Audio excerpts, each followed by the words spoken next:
সমস্ত মুসলমানকে বলতে চাই, সতর্ক হয়ে যান, সাবধান হয়ে যান।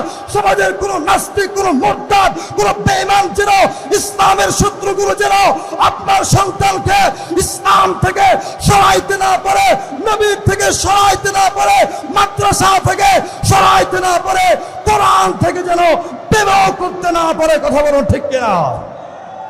যদি সমাজের কোন মানুষ হবে শয়তান, যদি আপনাকে আমাকে ইসলাম থেকে, কোরআন হাদিস থেকে দূরে সরে রাখার চেষ্টা করে, সেই মুসলমানের শত্রুগুলোকে, ইসলামের শত্রুগুলোকে, কোরআনের শত্রুগুলোকে সমাজ থেকে, সারা বাংলার জমিন থেকে উৎখাত করতে হবে, উৎখাত করতে হবে। কারা কারা প্রস্তুত আছি?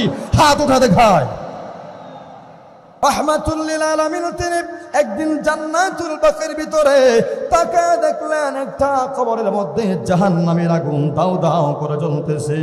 নবীজি ওই দৃশ্যটা দেখার পরে নবীজি চিন্তা করলেন, আমার উম্মতের কবরের ভিতরে জাহান্নামের আগুন জ্বলতেছে, আমার বড় কষ্ট হইতেছে।